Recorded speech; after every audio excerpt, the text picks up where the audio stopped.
Hey everyone, Elaine back here, and we are on It's Not About Us. So happy to be here today. I have Kari Lake, my dear friend, and this wonderful, powerful woman that I call my friend is running, of course, in the state of Arizona. Yes, indeed. And we're going to ask her some questions and talk to her about the border and the things that are important in our state. How does that sound? That sounds great. And we're so lucky to have Elaine actually in Arizona. Thank you for having me on again and doing this show and running for U.S. Senate to take back a seat in the Senate and give it back to the hands of Republicans so we can actually solve this border crisis. Because right now, I don't know how much longer we could go on as a country if we don't get serious about it.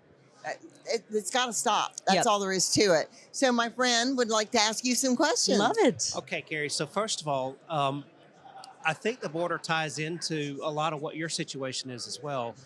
I've noticed that just being embedded, that there's a lot of political corruption, specifically in parts of Arizona, and that extends to a bunch of different areas. And the reason why I wanted to ask you this is because you've had recently released your own version of how they tried to corrupt you. Yeah. And I'm wondering if you had any insight as far as what's going on at the border, specifically in Arizona, and how that relates to the corruption that is coming in, that tried to come into your campaign. Does it relate? Is this a big machine system? And I just want to see what your thoughts are. It's very, very big. It's very deep. It's multinational. A lot of the corruption starts in D.C. and the politicians, frankly, create problems. Right. And they don't want to solve them. They love having a wide open border. You know why? They can pour money into NGOs, nonprofits, all kinds of different, even counties and cities to help process people here illegally. They have no desire to solve the problem because there's too much money that they can pour into the symptoms. Right. And I mean, so, we know that because of the drugs. We know that, pouring over our border. What are they getting out of those? Money. The people, they charge the people. Every person that crosses that border pays with their life with money. With money, and the only people getting richer right now are people who are running cartels and human smuggling operations. But it goes deeper. It goes all the way into Washington, D.C. We have politicians who are bought and paid for. We have lobbyists who control them. And we've just got to root these people out. I think some of them are just afraid. They get here and they freeze up and they realize that, oh my gosh, I'm not going to have a friend in Washington, D.C. if I don't vote the way they're telling me to vote. Well, you shouldn't be coming to Washington, D.C. to make friends, honestly. Right. And this is why they hate President Trump. This is why they, took our victory from us. They can't have honest people that they don't control in these positions. And they knew that on day one. When I promised the people of Arizona as governor on day one, the minute I took the oath of office, my hand comes off the Bible. We're declaring an invasion on our border and getting to work solving the problem as a state. And we have the right to do that under the United States Constitution, Article 1, Section 10, Clause 3. It allows the states to protect their citizens in the event of an invasion. How deep do you think it goes with Katie Hobbs?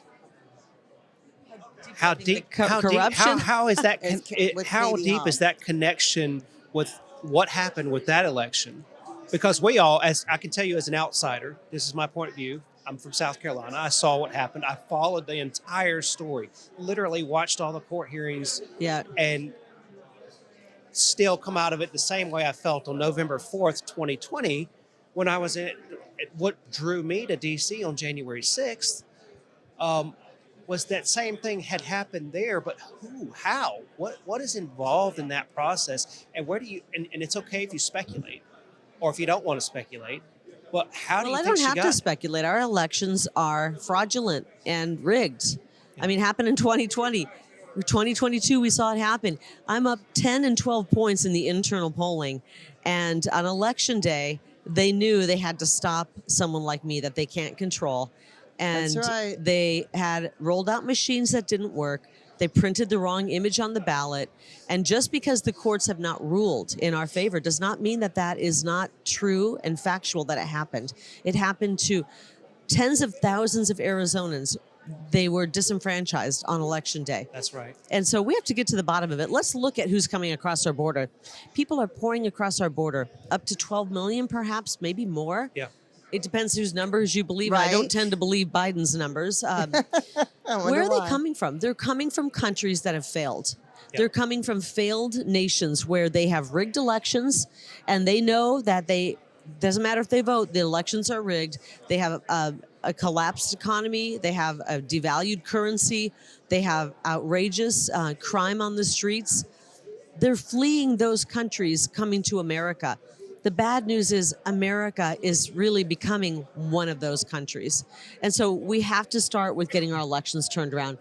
Everything else falls on that. If we don't have the ability to choose our representation, those who we elect to represent us and lead, then we will never have the problems that we need to have solved.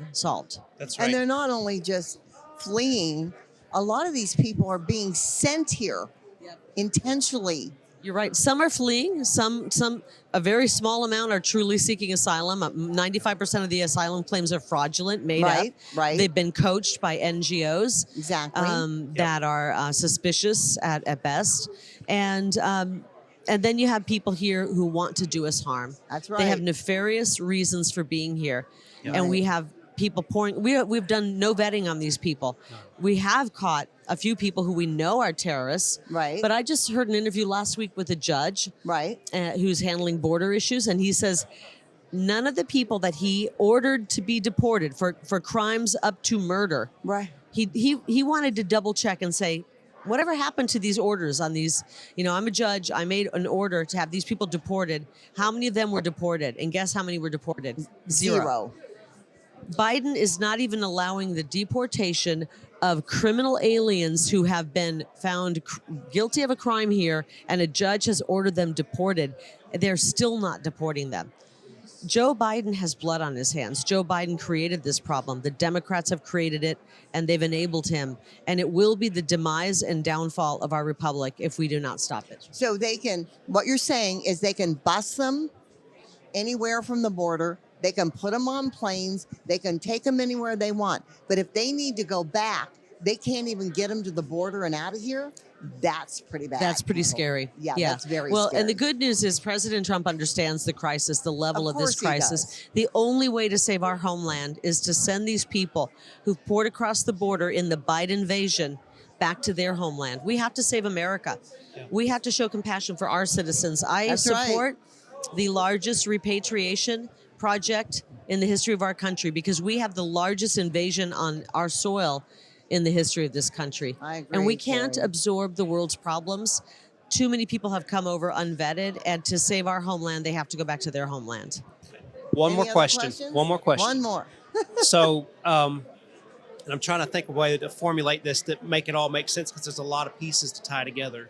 And I'm trying to figure out if these pieces fit together because ultimately the story's not over and there's a lot more to follow. Ultimately, there's going to be more to come out of this. Like I just based on what we've seen, I expect there's going to be terror in this country just before elections. I expect to see terror in this country from what's coming across the border. Oh, I'm terror attack. Yeah, he's expecting terror. You got to speak up. I'm going to try to place this together. I'm trying to figure out if the two-headed snake is the same snake that is handling our elections and also the snake that's allowing what's happening at the border to happen. And here's why I'm asking that question. What I have noticed specifically being embedded is we've got 5 trail cameras out all throughout Arizona, 5, at 6,000 foot elevations in mountains. And I'm going to tell you, since the influx of people coming across the open parts of the border, the activity of drug smuggling has gone through the roof. Like we have trail cams that are picking up hordes of backpacking smugglers every single night on 5 cameras separated by lots and lots of distance.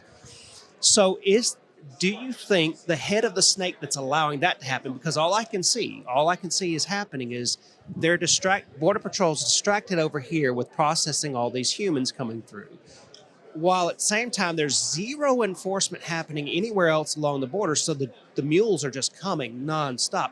Is that snake the same snake that's controlling the elections in Arizona? Well, I don't know if there's a correlation, but I do know that money we spend all over the world on wars, pouring money into problems like the border, there's very little accountability for where that money is going. I mean, we were That's sending right. hundreds of billions over to Ukraine, and we found out some of it was being funneled back through FTX to politicians. Right. Maybe it's going to ballot, harvesters. We just don't know. We need to have accountability. I support President Trump when he says we're not going to just start handing out money anymore. It's going to be a loan.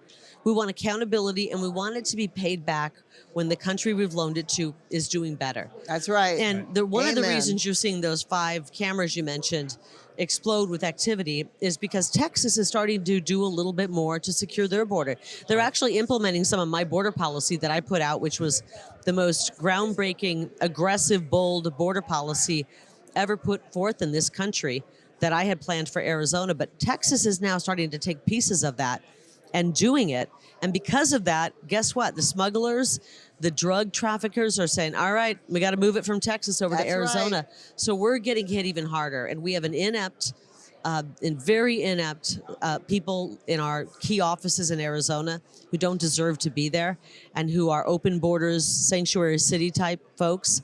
And so we're never going to see that anything happen in Arizona to secure us. That's why I want to get to D.C. as a U.S. Senator and on day one, help President Trump fund the wall, build that wall within a matter of weeks, and actually secure the border for once and for all. The people of this country deserve it, and they demand it.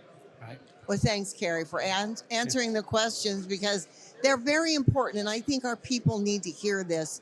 And I know how knowledgeable you are, and I want other people to hear what it is, what your plans are. And I knew about your border program and all that stuff. We've talked about it a million times. Yes. And here's the deal. The people are tired of the talk. I'm tired of it too. I want to see action. That's right. And that's why the action has to come from we the people right now. We have to keep pressure on Washington, D.C. We the people killed that outrageous bill that Kyrsten Sinema, who we hope is going to be exiting this seat, and I'm going to be taking her place. That was her bill. It had 95 billion to go overseas and kill people, and it had $0 to finish the wall at our border. Yeah. It was not a border bill. It was a joke, and it was an insult to the people. And the people of Arizona are tired of the talk. They want action. And the action we need to do for the next 9 months is to get out and vote, get involved, and then come November, we're going to change the course of this country. And there will be so much action, you'll have whiplash. I like that. Good ending. Yes. Well, everybody, thank you for being here so much, Kari. She knows that everybody in Arizona, we love her and we're rooting for her. We want you to sign up and vote for her. We want you to watch the polls. We want you to help out. Like she said, we all got to take action, not just her or me, but all of you. So God bless you. Thank you for being on our show. We love seeing you, and as always.